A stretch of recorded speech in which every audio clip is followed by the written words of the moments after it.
Let's go live to the former Deputy Prime Minister, Nationals MP Barnaby Joyce. Thanks for your time. We saw the government's 2035 target. Susan Lee calls it economy wrecking. The Coalition united in its critique of the government's 2035 target. Do you think, given what you've heard the last few days, that it's inevitable now that the Liberals, will join the Nationals in scrapping net zero as a commitment as well? Well, look, this is very important that it's not about a plan to make an influence on Susan Lee. It's about a statement that net zero is devastating for our economy and will have absolutely zero effect on the climate. It's really important. Everybody understands it. It has no effect on the climate whatsoever. All it's doing, it's a sort of vanity project that us and some European countries are participating in. For them, they can suppose use it as a quasi-tariff. For us, we're down to 2 oil refineries, our plastics industry is gone, our steel industry is on its knees, our aluminium industry is on its knees. Our agricultural industry is watching intensely as they work out how they can weave their way into that to make the price of food right like your price of power. Your price of power, by the way, has gone through the roof. Cost of living's been smashed. What on earth are we doing? Why are we doing this to ourselves? So, of course, I'm happy when Australia has the epiphany that they've had. Obviously, in the United States, Canada's trying to find reversal on it. China, it's notionally says it's a great idea, whereas they build one new coal-fired power station every 4 days. India's not in. Indonesia's not in. Basically, South America, Africa, Southeast Asia, none of them are in. So I just want us to find common sense before we economically kill ourselves. Yes. So it sounds to me like you believe it is inevitable that the coalition parties get there, or at least the Nationals will. If the Liberals don't, would you argue for a return to a split between the two parties, between the coalition partners? Well, that's not my role. Others can decide what they wish to do then.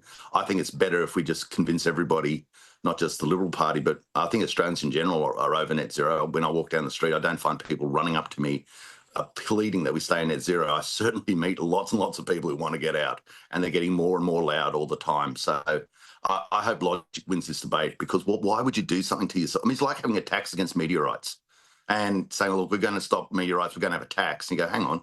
And every time you argue against it, they say, well, don't you believe in meteorites? Don't you understand the damage meteorites will make to kids? Do you understand what meteorites will do to the earth? You go, I understand all of that. I just don't believe your tax is going to stop them. And this is the same thing. This net zero is not going to change the weather. It just can't, because even if you believe in every chapter verse of what they say, they talk about world participation, and we haven't got that. And then these clowns are saying, we're going to lead the world. What Xi Jinping's going to follow you, is he? And Donald Trump's going to wake up in the morning worrying about Chris Bowen, and Prabowo Subianto in Indonesia just can't sleep at night because he's worried that Australia's getting ahead of them on net zero. This is all garbage, egotistical rubbish. They don't care about us, guys. If they did, they would have met you. If you could have an effect, well, why didn't you just stop the war in the Middle East, or world peace, or malaria, or something like that? Obviously, you've been forceful in your view on this for many, many years, but as well as I do, the government's copping flack on the other side as well, saying they haven't gone far enough. So can the Prime Minister say that he's safely in the middle here? Mate, you want to test that? I'll tell you how you can test that, Kieran. They talk about, 1.5 million people are going to be bogged or drowned or something along the coastline. They always come up with these Calamity Jane statements so that everyone goes, oh, I've got to do what this precious salesman must buy the life insurance premium, must buy the life insurance premium. Okay, why don't you put a sort of caveat on the sale of any house that's near the beach or on the waterfront in Sydney? And I think you'll find those teals, because they're the one, this is, apparently it's to save them. I think they will change their mind very quickly. I think you would note that on their own assessment of the facts, the price of real estate on the foreshore, on the harbour side, and at the beach has gone through the roof. I think we all agree on that. So if these Calamity Jane statements, which have now been around for decades, were taken seriously, surely people would be bailing on this real estate, not buying it. You touched on the Trump meeting there earlier. I want to get your thoughts on that. If the Prime Minister does get that face-to-face, you've been very strong on the argument that we need to lift defence spending. Is this something that the Prime Minister should be taking to Trump to say, look, we will raise this upwards of 3%? Where do you think we should land in the end when it comes to defence spending? 3.5%, 4%? What's ideal there? What's ideal is that we understand we have to. We are even Kurt Campbell, who was a Democrat, who was from the Biden administration, said the China play is in go at the moment for our region, for Australia. This is not America's problem. This is Australia's problem. We've seen what's happened in the Solomon Islands. Vanuatu now apparently is very sort of tetchy and sort of getting closer and closer to Beijing. Wang Yi, the Chinese foreign minister, has been very close to Dile in Timor-Leste. Even Papua New Guinea, we thought we had a defence agreement with them, but apparently we don't. Had the Chinese Communist Party circumnavigating Australia, doing live fire exercises in the sea adjacent to Sydney, and we think we don't have a problem. Or we do have a problem. We've got the biggest problem we've had since the Second World War. And the comparative power of the Chinese communists is vastly, vastly greater than the comparative power of Nazi Germany was. So what sort of number are we talking about, do you think? We're talking about a number that's going to be able to defend ourselves, and we have to be guided by where our number one ally, the United States, is on that, because, I mean, we're relying on them. Our defence policy, apparently at this stage, Kieran, is if we get into trouble, we're going to rely on the mums and dads of Tennessee and South Carolina and New York and California and Montana to send their sons and daughters over to Australia to get killed because we weren't ready. I think that's a very flimsy defence policy. We better have something a bit more substantial than that. So when you say guided by the US, that's Hegseth was saying 3.5% last time we heard. Well, I think this is vastly more important than net zero. And on this issue, I want the Prime Minister of Australia to do the best job on behalf of Australia. That is in the protection of Australia. People have to understand this is why we have to become as strong as possible, as quickly as possible.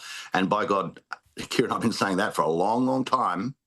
And you can't do that without a manufacturing basis to your economy. And you can't have a manufacturing basis to your economy if you don't have cheap energy. And that's what a net zero knocks that out. So they're all connected. Ahead of the Charlie Kirk Memorial tomorrow, it's been we look back over the last few decades. We saw a real turning point.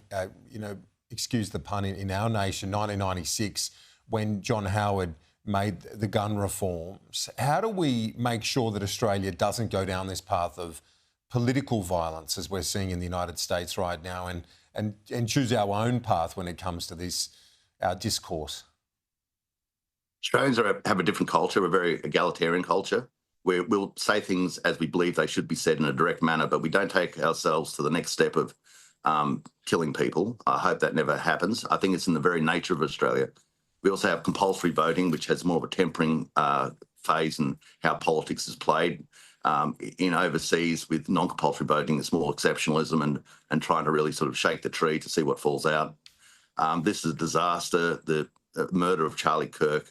What I would say is those who've come out with some vitriolic partisan statements against a person who's died and has a wife and kids have been murdered. I mean, that's really sick. You don't do that. So you self-monitor and work on the Australian culture. An egalitarian nation, we've always been robust. We call BS when we see BS.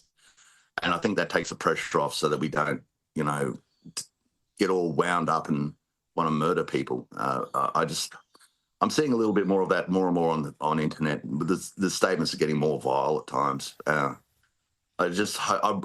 hope the Australian culture leaves us blessed that we don't become where other nations, not just America, so many other nations are, where they fix their problems by murdering people. Finally, this catastrophic outage for Optus and the 000 network, this is an appalling set of circumstances the last couple of days. Really hard to believe in, and a tragedy at a personal level we're hearing at least 4 families, Barnaby Joyce. Yeah, this is tragic. And I don't think they deliberately did it, but unfortunately they were neglectful in how they had a system that should have been able to get around this. And that's a massive problem. It needs to be investigated to exactly how this happens. It needs to be obviously resolved so it doesn't happen again. And questions need to be asked, like, you have a responsibility when people's lives are literally in your hands on a 000 call. What was your fallback mechanism? What was your sale-proof mechanism, or didn't you have one? Former Deputy Prime Minister Barnaby Joyce, thanks. We'll talk to you soon.